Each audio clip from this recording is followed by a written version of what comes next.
ẹ dákun ṣe ìwọ ọ̀rọ̀ wípé nítò gbogbo àkókò tó fi ń tó ń ṣòfófó kiri tó ń rojú ẹlẹ́jọ́ kiri àdúgbò ṣé o rò pé gbogbo àkókò tó o bá kúkú mú gbogbo ẹ̀ papọ̀ tó o combine together rẹ̀ o lè máa ṣe kọ́ńtẹ́ǹtì tó o mọ rere ń bẹ̀.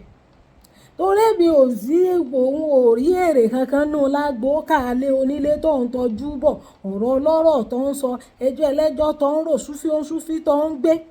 wọ́n tó mọ̀ pé ọmọ súfí gbé ọmọ ẹjọ́ rò ọmọ ọ̀rọ̀ sọ kí ni òjò mú gbogbo ẹ̀ pọ̀ mọ́ra wọn kó dodidi. Ọ̀fẹ́ mọ́sẹ̀ tí ò ní Android fóònù níbi táyé lajú dé yìí kì í ṣe gbogbo èèyàn ní máa ẹ̀díìtì estimated revenue o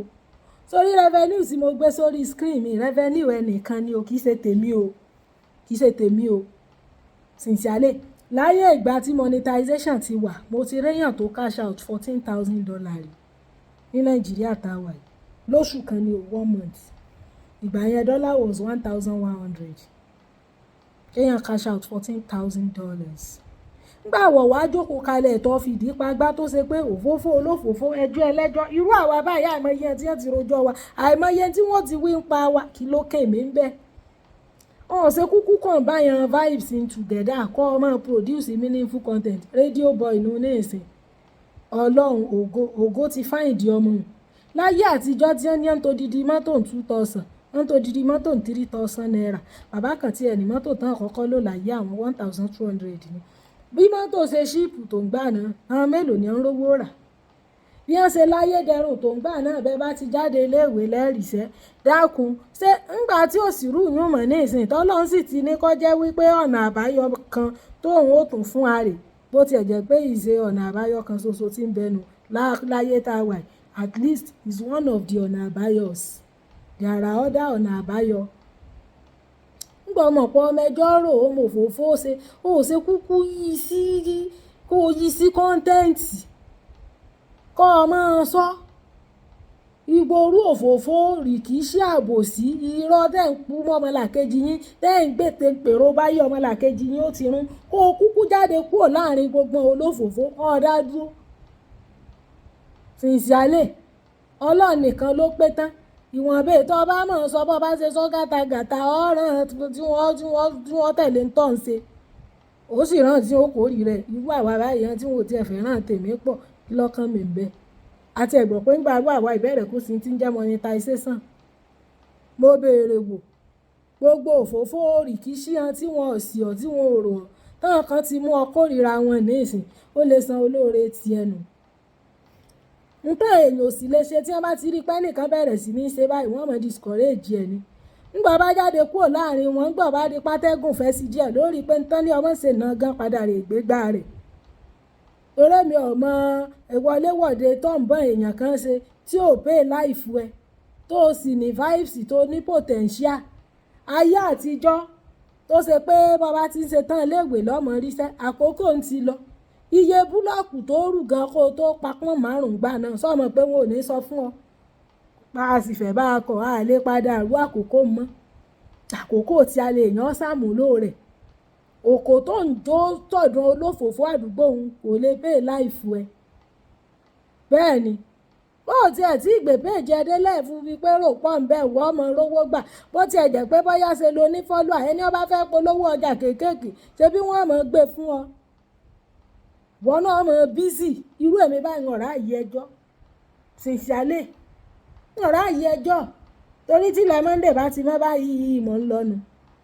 títí gbogbo wíìkì èjò tán nígbà bá tó di Friday mo ní prógráàmù tí ń ṣe láago 3:00 wọ́n bá di Saturday mo ní prógráàmù láago 9 àárọ̀ wọ́n bá di Sunday mo ní prógráàmù láago 2 ọ̀sán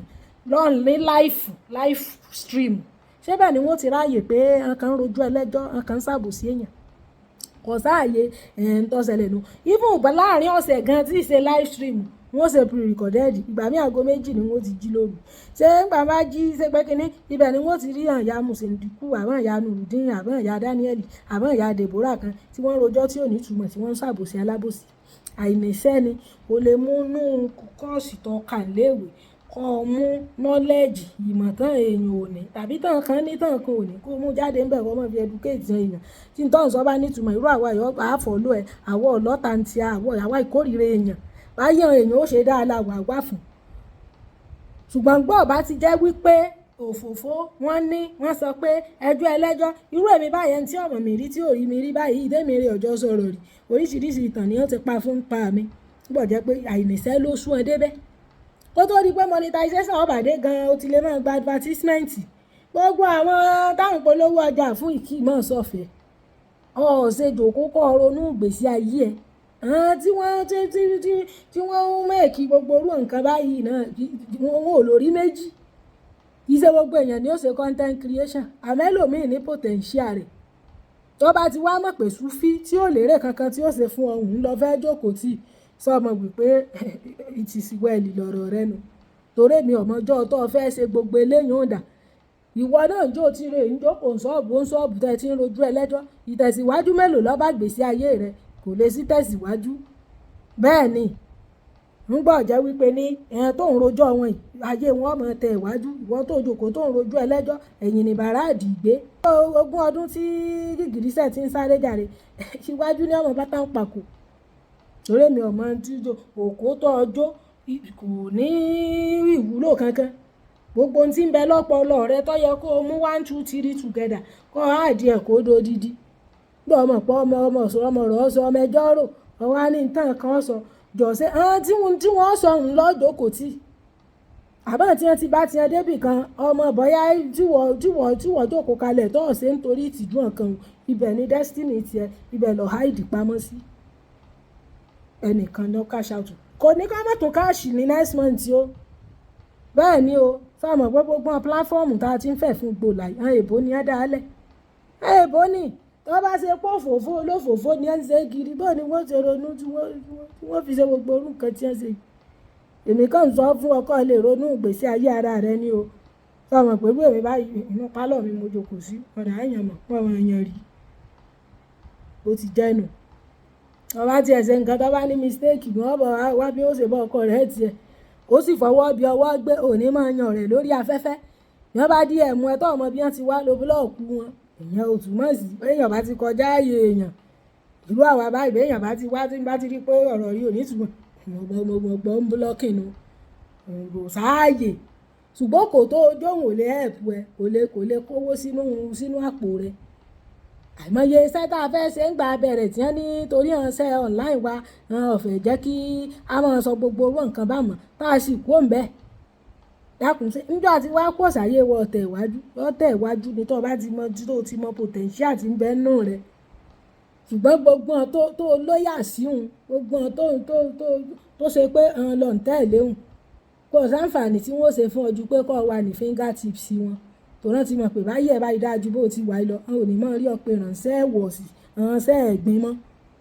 kó o tètè ronú ìgbésí ayé ara rẹ irú òfófó obú tó ń ṣe ẹjọ́ obú tó ń rohùn kò lè pè rẹ tó o bá mọ̀ òfófó ṣe sínú kámẹ́rà báyìí kó o post ẹ̀ àárẹ̀ ń tí ọ̀rẹ́ rìn àárẹ̀ ń tí ọ bọ̀ ṣíà rẹ̀ àárẹ̀ tí wọ́n bọ̀ láìkì ẹ̀ irú èmi báyìí àwọn kọ́mẹ́dì kan wà tí wọn ò lè mọ́ wò bí irú wọn kò fowó bàdàn àwọn táwọn wá tá a rí àwọn jó símáàtì mi lè mọ́ wo kọ́mẹ́dì wọn àǹtí kan báyìí tí wọ́n ṣe bíi mímíkì báyìí Dayọ̀ Babáyọmí gbogbo àwọn bó ti ń wò ọ̀hún mi lọ ní àníyàn ọlọ́ọ̀bá ń gbọ́ because gbogbo áàpù dọ́là ni wọ́n fi ń sanwó kìí ṣe náírà bó ti ẹ̀sán $100 lọ bá ń pa lóṣù sọmọ wípé yóò ní tí ọ̀jẹ̀ náírà á ń bọ̀ sí òkò tó ojó tó ń rojú ẹlẹ́jọ́ ó ti ẹ̀ tó rú àbá ìtàn sọ̀rọ̀ okó àtòbò oríṣiríṣi okọ̀ wọn ó ti pè à nígbà ẹ̀sìn ká ní mọ́ di ìbàjẹ́ rí táàsì ṣe ìbàjẹ́ ṣe mọ̀ pé orí ọ̀fẹ́ Jésù tó fún wa ọ̀rọ̀ tèmi ò lópin sí ọ gbogbo òfófó rọ́ọ̀bù tó ń ṣe kò pé ẹ di táàchì jáde lọ kúrò láàrin àwọn olófòófó torí gbogbo ẹjọ́ ẹlẹ́jọ́ tẹ̀ ń rò nígbà bá kúrò bẹ́ẹ̀ wọ́n lórojọ́ tiẹ̀ náà kọ́ ọ dá dúró ntọ́ran rú àwa ìlọ́ọ̀nù ọlọ́ọ̀ bá ń gbọ́ tọ́ran àlọ́ọ̀nù àwọn tí wọ́n ràn lọ́ wọ́n wà àmọ́ ń gbà bá ti wo pé tọ́ ọ̀bà kúrò láàrin ọkàn kò lè dáa fún ọ ibẹ̀ ló jókòó sí o bẹ́ẹ̀ ló máa jókòó sí nígbà Ọlọ́run bá wá sóore fẹ́nìkan tó wá níbo ló ti rí ṣé bí tó gbé ta lórí ìtọ́ọ̀rì ní ìsìn tó bá padà lọ rí bóyá ṣe lọ máa dánkú bó bá wá rí gbogbo ẹ̀ iná lì láì lọ̀rọ̀ rẹ nu o pàìná ilé ìrọ̀jì hùnù kọ́ ọ wá báyẹ̀ ó ṣe mú yẹ́ẹ̀sì ọ̀nà kan sì rè ìlò ní gbogbo ọ̀nà but is one of the surest way in this era iná bá sì ń jókè yẹn ejó nǹkan ni ó lè dọ̀la ní ìsìn ìkájí kí wọ́n palẹ̀ social media mọ́ òwúrẹ́ tó o bá ti rí gbà láti ibẹ̀ Sàtánì ò lè gbà kó lè sọnù ó ti di tiẹ̀ ẹ̀bùn lọ́lọ́run sì ń lò fún èèyàn bíbélì gan lẹ́bùn èèyàn lánàá fún nígbà ọlọ́run wá fún ọ lẹ́bùn ọ̀rọ̀ sísọ tó ṣe pé súfì òfófó ló fi ń ṣe kiri àdúgbò èrè wà dànù lágbo káàkiri láǹfààní orógbó apá tí ọ̀lẹ́ láta jẹ́ tí odò igi rẹ̀ ò ṣe é dáná ewé rẹ̀ gan ò ṣe é sùkọ tí ọ̀bà yé èèyàn máa béèrè bí ṣe ọ̀rọ̀ ṣẹ́jú méjì péré lọ bá sọ àárọ̀ tí ò ní bá láàmú ó dìlítì kọ́mẹ́ǹtì wọn búlọ́ọ̀kù wọn àárọ̀ tí ọ̀bà láàmú tí wọ́n rẹ́rìn bọ́ ọ̀bá ti búùyàn tọ́ọ̀rí yàn fìn àwọn tó bá ń bẹ̀ tọ́ọ̀mọ́ sọ̀rọ̀ òdì sí wọn wọn náà rí tí ẹ ṣe àbí rẹ́fẹ́nì wọn kan rè báyìí náà ṣe it is very possible ó ṣeé ṣe ṣùgbọ́n pé kọ́ ọ á jókòó kalẹ̀ ní mọ̀ ń pẹ́ o tí mo mọ̀ sọ yìí bó ti jẹ́nu yìí ṣe estimated revenue tèmi rè o torí ìsìnlẹ̀ fóònù mi tí wọ́n jí gbé lọ ń èrò orí ọ̀fẹ́ àti replace ẹ o ẹ mọ̀ náà senior boys wá sí ibi ìgbà tí mo bà sí ń lé o estimated revenue ẹlòmíì lélẹ́yìí o ṣùgbọ́n ara àwọn orí ọ̀fẹ́ táwọn èèyàn ń rí ẹlòmíì gba $300 lóṣù kan tó sì ń gbénu Nàìjíríà yìí ẹ dákun ẹ máa ń gbé Nàìjíríà yìí ṣe 300 nírí kódà kéèyàn mọ́ $100 kó ṣe wàásù gan ní rí ọmọ ìpè tọ́ọ̀bà tí ìmẹ́kì tó 100 wọn lè withdraw ni 100 ní lowest tó lè gbà ọmọ ṣe ń jẹ $100 lóṣooṣù ọmọ iye tí ọ̀jẹ̀ tó bá kàn báyẹn mọ̀ ṣọ́ọ̀bù rẹ tí ò ní bẹ́tà ju òfófó orí ibú tó ń ṣe kiri àdúgbò lọ mo béèrè wò ronú sí ìgbésí ayé rẹ o ronú sí ìgbésí ayé rẹ o ọ̀rọ̀ mi ò lópin.